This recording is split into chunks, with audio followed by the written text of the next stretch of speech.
right, so LeiLani Cauthen, your host from the Learning Council and publisher and CEO there, news media operation, and today we're in Phoenix with Dr. Gayle Galligan, who's the Deputy Superintendent of Curriculum Instruction and Assessment, Deer Valley Unified School District. Not a small job, right? No, Like a job this big or this big? it's got some girth to it. Yeah. Okay, good. And then I've got Mr. Chris Knutsen, who's a superintendent over in Florence Unified School District, Hello. who's been known to be called toxically positive, Yes. which I'm looking forward to. That's going to be awesome. And then, and then also Mr. Tony Camp, who's the executive director of teaching and learning from Phoenix Union High School District. So you and I just met today, I think, for the first time. So I get to know. Very nice to meet you. Yeah, nice to meet you too. Okay, so I'm going to launch off and ask you guys questions in succession, and it won't be, like shockingly, something you've never thought of before, but a lot of what we talked about already today.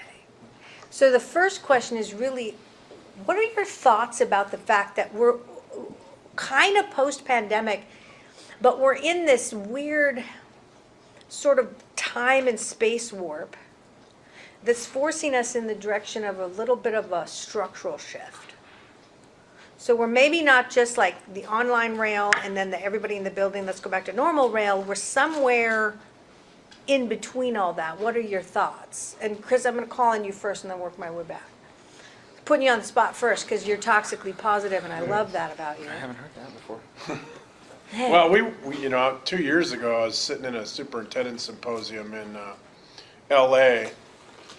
on February 6th, and the main keynote guy comes on and he says, basically, are you guys ready to educate all your kids online because it's coming? And, we didn't really know much about COVID at the time, and here it is 2 years later, so we know that COVID has been a very bad thing, and it's been a very challenging issue to deal with for all schools across our country. First thing I did is I walked outside and I called my tech director and I said, all right, are we going to be able to do this? And he's, we had been in the process of, moving K-12 one-to-one. We've been one-to-one in our high schools and junior highs since 2008. And he's like, well, it's a good thing I just ordered 6,000 devices, so we'll be able to do it. And, looking back over the last 2 years, the shift is real. And I think we've navigated it about as best as we could. I mean, we were able to get all of our kids online, and they were, I think it went rather well. And I think we've learned a lot. I think we've learned that technology is something that we can use in a better way in the future. So that's kind of where we're headed.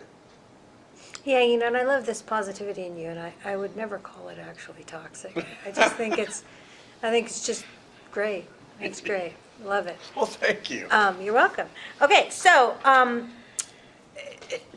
Tony, you're going next. I kind of want to frame it a little bit differently for you in that, structural shift is here, and you already know that, and you already went further than that in conversation to what's after that. So talk about either part of that you want. Well, I first have to agree with Mr. Knutsen in that I think everybody did the best they could, given the circumstances of shifting. In my district, we had more computers than students, if you were to inventory them. But we were not a one-to-one district, so it pleased me in the fact that it sort of forced us into that world. Yeah. That was an inevitability, I believe. Mm-hmm. And it was just instead of technology being a supplemental resource or an addition to instruction, it has now become an integral part of the work we do. So I've heard from other colleagues here today about their block schedules that they were on helped, right? Our district was in a standard classic 55-minute period, 6 periods a day. When we went virtual, in March, we admitted to ourselves that mental fatigue is definitely something that was going to hit kids and adults. So we switched, we did a block, and now we're in sort of this modified block. So we went all the way to the other end, now we're in the middle, and now we're talking about the future of next year. We, just like with traditional paper-based teaching, not wanting to go back to the old, this is the new norm. Yeah. This is the new norm, and we are looking at utilizing what I think it's House Bill 2862 that gives districts a little bit of flexibility in their instructional time, and we are experimenting with that now as a result of the Omicron variant really hitting attendance, and I subbed quite a few classes already, but we are looking next year in what districts calling I-days or individualized days, similar to some of the things we talked about, and flexibility with time. And I'll just say there's a lot of legislation right now that is absolutely not flexible. And it's becoming much more difficult. But this bill with flexibility for instructional time, I think, has really good opportunities long term. And I don't know if anybody knows the true answer, but I think everybody's trying to find it. Yeah, and I'm hearing that all over the country. In fact, one superintendent just last week that I was talking to out of Washington State said, there's a feeling that something's happening. And what is it? Mm-hmm. And we're definitely not in a normal time. All right, Gayle, your thoughts on structure and where this is Sure. all going? Sure. We went one-to-one in high school in about 2014 with iPads, and in kindergarten with iPads, and then chose to go 1-8 with Chromebooks. And so we've maintained that, but we were not one-to-one. And in the midst of the high school, something about what you had said earlier is, so we had the device, but you can give a teacher the device, and if the teacher hasn't really shifted their paradigm of thinking for instruction, they just do what they did on a computer. Digitized. You know it. So we really focused on the SAMR model and pushed that through and tried to work that into minimally our 4 content areas. And so we were bubbling along with that, as well as a flipped classroom model. So working with, really it was mainly our math teachers, helping them to think about how can you flip your math classroom and think about it just a little bit differently. And then we managed to get into a pandemic. And so in our mind, we decided we're not going to waste a good pandemic to accelerate Come some along of the only once things, in a lifetime.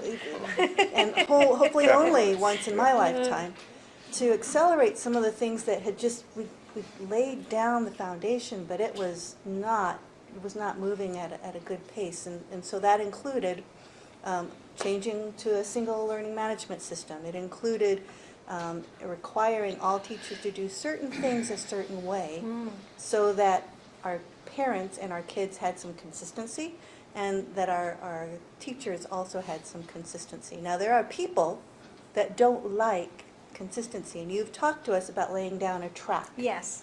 And we actually did lay down a track because we created our own the summer of 2020 all the way through our K-8 curriculum in Canvas for every single content course, every assessment, every video, every, you name it, we built it. And so we have a track for every single teacher, whether they were online or in brick and mortar. And what that does is, for some teachers, it is a sense of comfort, and I can do this now. And for other teachers, it's like, get that away, because in my PLC team, we have identified that this is the need for the kids that we have right now, and I don't want to go lockstep here the way you've told me. So that's where you and I probably will have a conversation. Yes. Is how do we bridge something like that? But we truly didn't let a pandemic decrease where our goals were. It actually accelerated what we were doing. Are we doing it well? Probably not. Are we doing it poorly? Probably not. But we still have areas that we can shine in, and areas that we can grow. So you've talked about structure a lot. We Yes. still look like a traditional You unified still school look like a district, traditional school. but not as much as we did prior to the pandemic. Well, that's awesome. So you're in mutation. We thought we lost you, Chris. You just decided we were no good and you were going to leave us, but you're back now. Thank you. But you guys want a bottle of water too? Yeah. I'm okay. Are you okay? I'll disappear if I need to. Oh, you just, okay, good. Well, I love everything that you just said. And I think you're normal right now because everyone's feeling this, right? Like, we mutated, somehow we still don't feel right, you know, against a culture, the cultural and economic and governmental backdrop is like the shifting sands, right? Anyway, so I think if you're even half sane, you're doing good. So I think this is great. And I also think that I like what you said about, you know, teachers who need that flexibility. And I would say that once you've laid down your tracks, there definitely should be cul-de-sacs. And there definitely should be alternate roads and alternate bridges. But most districts haven't even gotten as far as laying down their tracks, right? Because of course then, in order to fully personalize, you have to customize. So your teachers are right about that. Go ahead. Yeah, that backdrop you speak of, right? It's. I think I spoke on this earlier in one of the table talks. There's so much ambiguity right now that it's Yes. difficult to feel confident about the track or the process you're taking. And a colleague of mine often tells me that you should not let perfection be the enemy of progress. Exactly. And I think educators need to be given permission from themselves, because we're our own worst critics, Yeah. to not let perfection get in the way of progress. Yes. Because it's not going to be perfect. No. You know, it's not. But what else do we have to compare it to? Yeah, right now, just get up every day and go there is enough. I really believe, right? To a lot of us. So come back to you, Chris. So the next sort of thing is kind of like, what did you get out of today? Like in terms of importances for you? And you know, like you're going to go home with what imperatives or... Well, I think from where I've been the last 31 years in this business to looking into the future, wrapping my mind around this space that is changing and what is it going to look like in my district. You know, that's what I'm going to be driving down the road down to Florence on the way out here thinking about, because, you know, we got into this back in the, 2009 is when we started with making technology a main piece of what our district does for kids.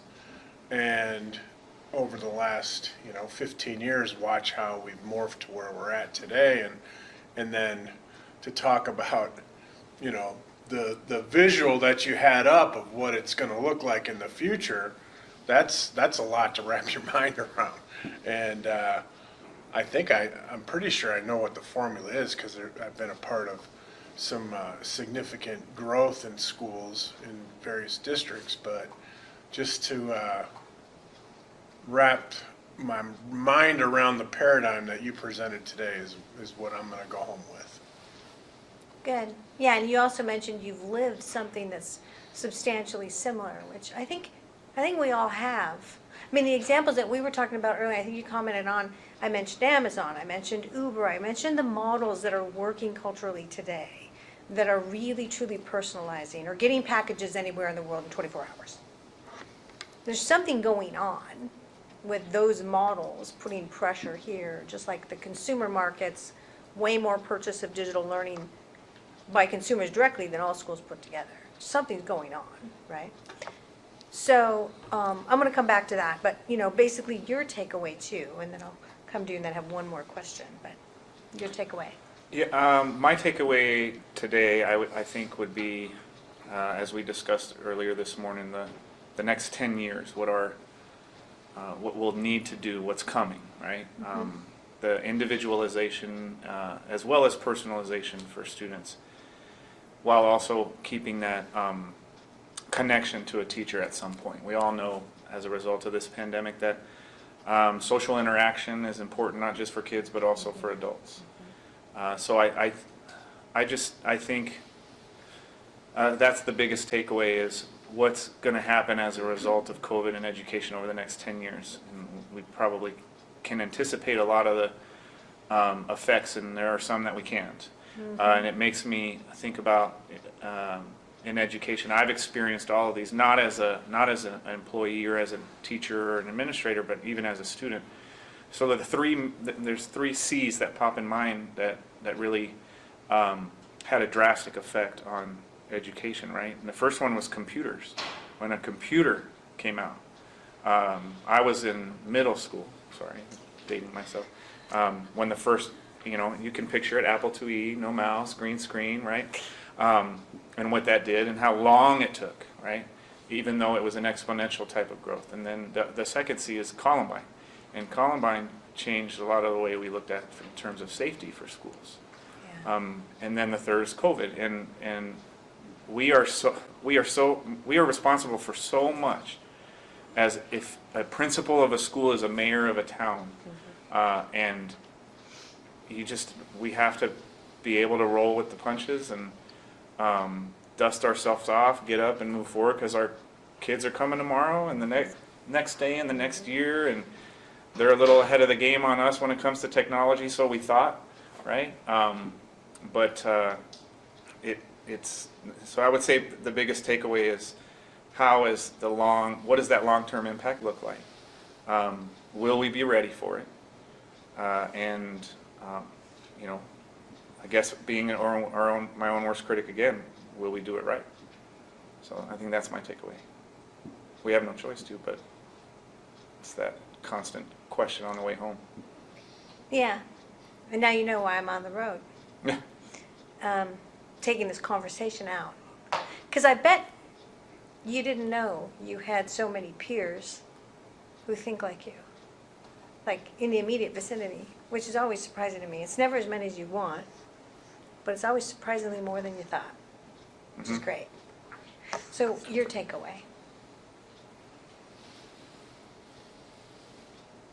Tony mentioned the instructional time model, which I think if it stays, could very well be another way for us to think differently about time for kids. In our district, we went very conservative on that ITM. But we'll be looking at that differently and thinking about it a little bit differently. But that's one piece that legislatively usually doesn't help us. That one really has potentially opened some doors. So that's a good one. And he also talked about perfection. And I think if you're a teacher and you're an educator, you just want to be perfect because you want to be that for kids. But I think one of the things that the pandemic has helped us learn is you don't have to be perfect, but you need to be consistent in the way you grow in technology or in how you deal with kids who are absent multiple times, or so that it's that consistency that I think is important. And then specifically about what you shared this morning, I have a hard time visualizing that model in a comprehensive high school. I just really do. But we have a handful of very low enrollment schools that we won't ever close because that's just politically not a good thing for our district. But perhaps those would be schools that, in my mind, my wheels are turning, I can look at and make a proposal to the superintendent and then start to build it in that smaller model. Yes. And then see, okay, where is it working, where does it not work? How can we expand it then to a bit larger school? And then think maybe one of our smaller high schools at about 1,800, is there any way down the road after I'm retired, is there any way Me too. Kick the can down the road. Kicking the can. I'm not move that that far there? So you've yeah. intrigued me, and that's a good thing. I like to be intrigued. That's good. That's good. Well, I love this crew here in Phoenix, and I think you have some real preeminent thinkers, and you have really brave people here. You're being brave. Thank you for that. And I think we're all living in really tough times, and we're having a hard time finding people and resources, and we know we gotta change, and we feel like we're in a vice grip, you know? It's kind of tough. But it's also exciting, you know? Like, we're not living in any dull times. Can I say one more thing? Yeah. I just have to say this, I just met Mr. Knutsen today, but I've heard a lot about him, and for all the superintendents that are out there, the ones that are here or not, that's the toughest job. Like, Oh, there yeah. are so many vacancies in superintendency, like, know. You're ready. they take a lot Yes, they do. for educators, and that, I mean, all educators, teachers alike, need to be commended. The superintendents just It's tough. have very difficult tasks nowadays, and I don't never want to go down that path. I'm close to retirement too, but I just think they should be commended for their work. Unsung heroes. We talk Yes. about unsung heroes, and our superintendents really They really have never are. been named an unsung hero through the pandemic, Well, thank you. and they are. I appreciate really that. are. You really are. Yeah, and they tell me their horror stories. Not enough bus drivers, had to move the food service people into bus driving, so now the kids only get peanut butter and jelly or ham sandwiches because there's no time to make the hot food, and if I have one person out, I gotta shut down the whole district. That was Indianapolis, when I was up there. That's a horror story to me, but it's true. But I remember because my friend Venkat was there, and he leaned in to me and he said, from Tinker, Venkat from Tinker, this is not a sustainable model. No, it isn't. So, we're on the road to talk about structure change, right? So I know I already asked you about takeaways, but, you know, you've been living in the limelight, all of you guys, as executives. So if you were to give advice about steps to take based on what you learned today, what's the one thing you would tell people to do that are out there that's going to watch this video of our 310,000 administrative readers? I would say surround yourself with people who are smarter than you, because when you have to turn on a dime, you have to have a team that can look at something from all different angles and come up with a plan and then be able to execute it and do what's best for kids. I think that's the number one thing, you know.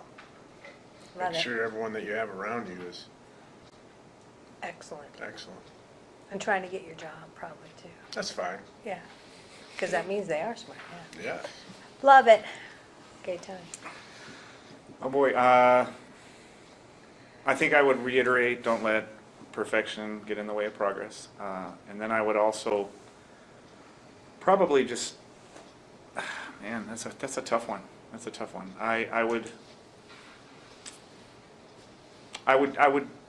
probably echo what Mr. Knutsen said, like just don't ever forget about the ultimate goal you're trying to achieve, right? And who it is that you're doing it for. It's very often in this day and age, as executives or even administrators, it's really easy to forget about the student, right?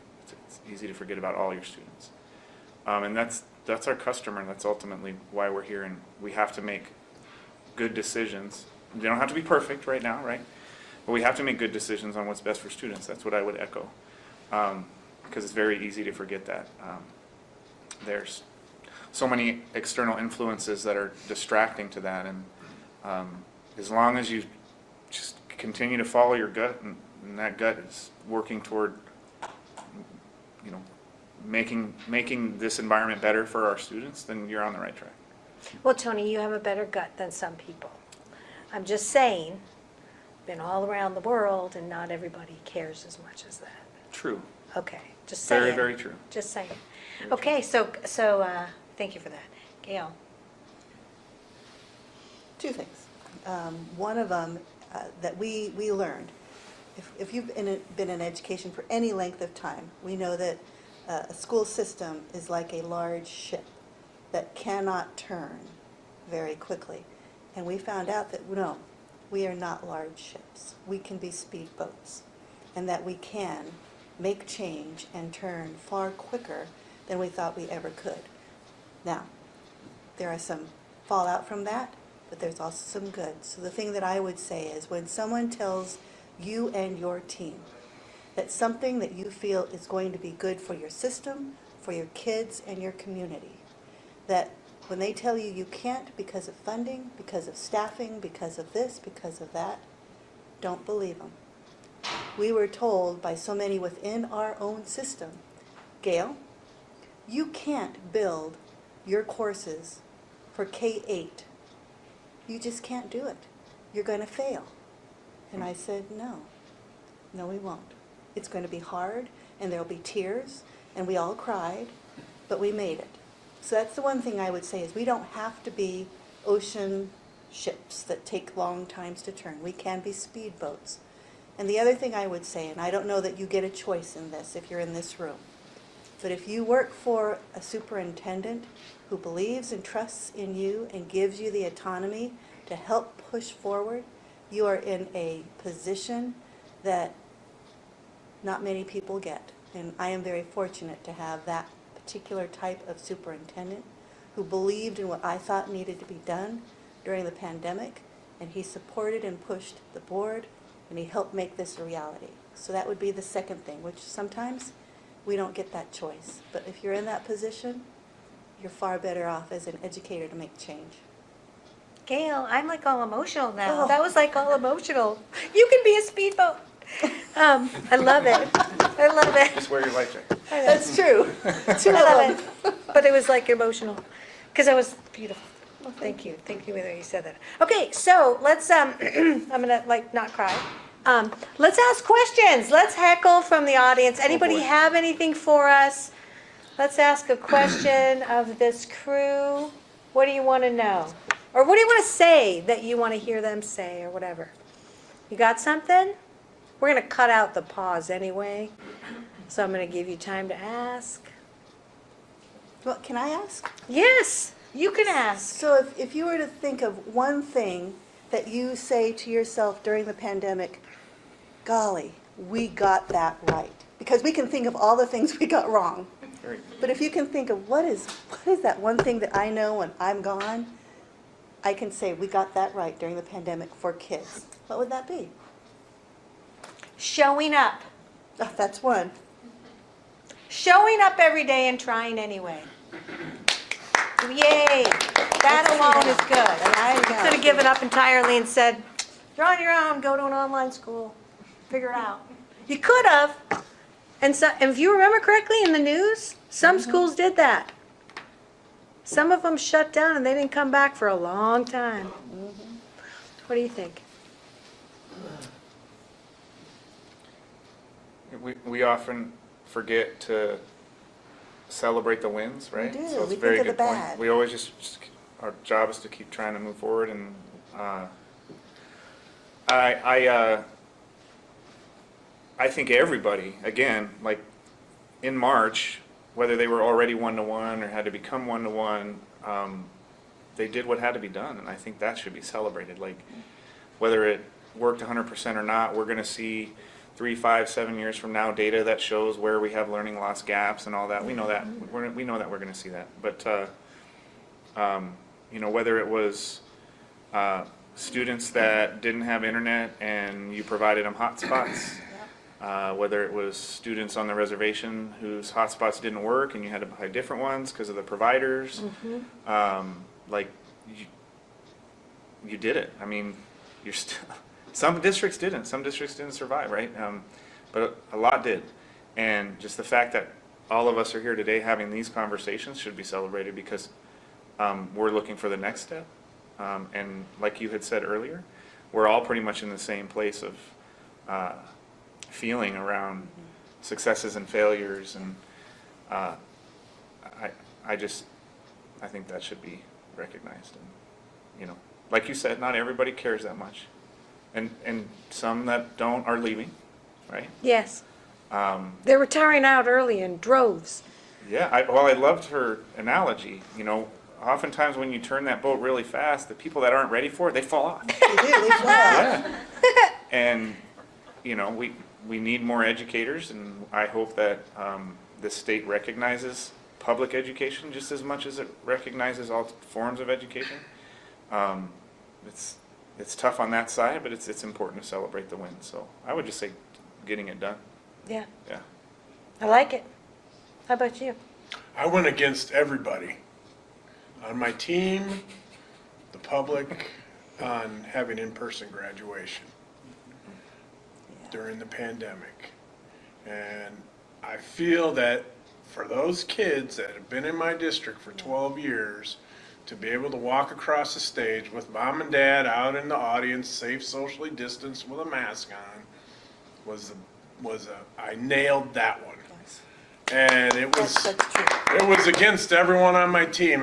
We have to do this through a drive-through. I'm like, nope, we're not doing that. And I feel very happy that I went against them, because those seniors, they got to walk across the stage and get their diploma. And you know what? Every decision that you make over the last 2 years, you got 50% and 50%. Yeah. So no matter what decision you make, somebody's mad at you. Yeah. You know, they're showing up, yelling at you, and, you know, But the other half's happy. exactly. So that was the last 2 years, though.